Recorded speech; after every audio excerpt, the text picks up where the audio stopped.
A boundary without consequences is just a speed bump for narcissists.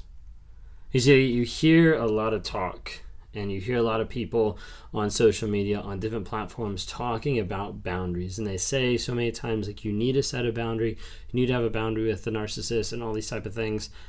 But a lot of times they forget and they don't talk about the consequences. They don't talk about the idea of you set a boundary, and then that boundary is directly linked to a consequence.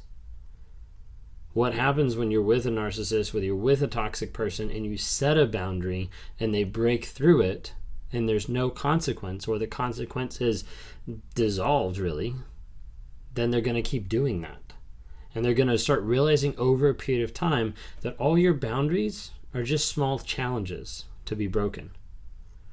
With boundaries, you have to set boundaries with clear consequences. You see, a boundary for a narcissist is literally like a challenge. It's like you throwing the gauntlet out there and saying, hey, here's my line.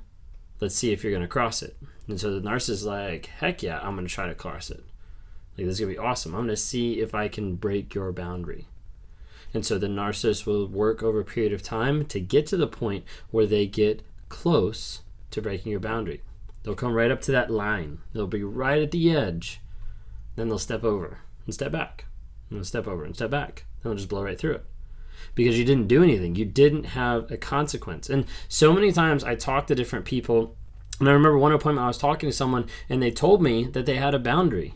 That if the narcissist cheated, that they were going to leave. And I was like, so did he cheat? And they were like, yes, he did. I was like, well, why are you still with him?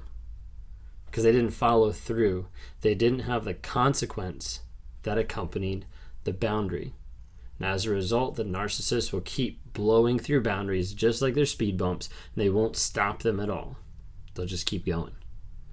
Now, with boundaries, it's really important that you specify what those boundaries are and that you also have a consequence tied to it. Of, hey, we're not going to communicate like this. You're not going to rage at me right now. If so, I'm going to leave. I'm going to walk out the door, go to my parents, whatever it might be. I'm going to leave. Hey, if you cheat on me, we are no longer going to be together. So when that happens, it's nobody's fault. Like, the narcissist can't come back and blame you as far as like, hey, it's all your fault. No, I set this boundary. You broke this boundary. These are the consequences.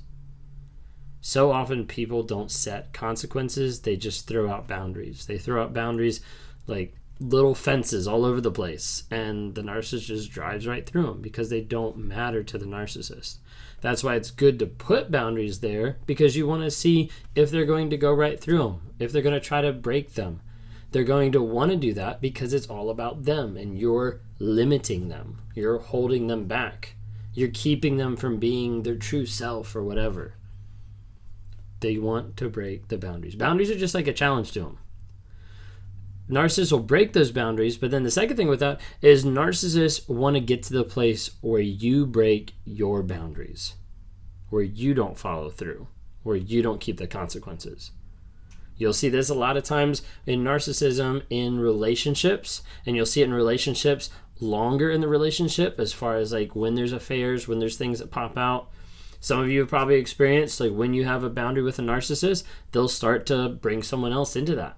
They'll triangulate. They'll try to get you to the place where you'll break that boundary. Did you ever have your toxic person or your narcissist start to talk to you about threesomes? Yeah. That's because a lot of people say, hey, this is my boundary. I'm not going to do this. Narcissist is like, let me see if I can get them to do it. Let me see if I can manipulate both sides of the equation to get both people at the same time. Narcissists love to break boundaries, but they love it even more if you break your boundaries. Because then they know that they've got you, then they know that your boundaries don't matter, then they know that they have free game and they can do whatever they want. So with boundaries, set boundaries, have consequences. They have to go together. If you're just setting boundaries out there, then don't worry about it. Like, don't set boundaries if you're not going to have a consequence attached. If you're not going to have a consequence attached, forget setting boundaries. Let them do whatever they want. You have to set a boundary, and it has to be tied to a consequence every single time, and you have to follow through with that. If you don't follow through, then your word doesn't mean anything. your integrity doesn't mean anything. What you're doing doesn't mean anything, because otherwise they will continue to hammer you and come back and break that boundary time and time and time again. Now, there's an aspect that the boundaries are for the narcissist, to make sure that they're actually following through with their word, to make sure they're actually faithful, to keep them accountable, etc., etc. Boundaries are also for you. So for you in the relationship, the non-toxic person, the empath, the person that's loving, trying to make the relationship work, whatever it might be, the boundary sometimes is for you. You might ask, like, why do I need a boundary? No, the boundary is for how much shit you're going to deal with. The boundary is to show you, hey, there's a stopping point to this.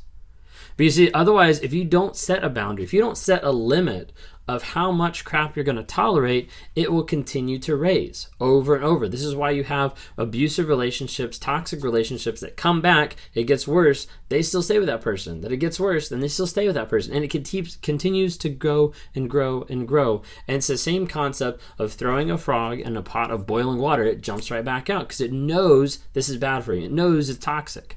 But you put it in and slowly turn up the heat, it'll eventually boil to death because it's getting used to the surroundings around it. In the relationship with the toxic person in your life, you get used to the surroundings around you. You get used to the rage. You get used to the yelling. You get used to the abuse, the emotional manipulation. You get used to all of that. And over a period of time, that seems normal. That's another reason why you set a boundary. You have a limit on how much you are going to take. You have a limit on how long this will go on. You have a limit of how far you are going to let someone pull you until you say, enough is enough. I'm not going to do that. I'm not going to go down that road. I'm not going to continue with this. You have to set clear, definitive boundaries, and those boundaries have to have clear consequences that you follow through. If you don't follow through with your consequences after the boundary's been broken, then that means for the narcissist, it's free game to break every single one of your boundaries because they don't matter and you're no threat to them. Make boundaries that have consequences that you follow through and stay true on. If you like what you see here, would love to interact with you more, subscribe to my channel. Go on to TikTok, Instagram, Facebook, like our posts on there. Would love to have you guys check out just the different aspects we have. Please visit my website, rawmotivations.com. That's where people go if they want to schedule one-on-ones with me.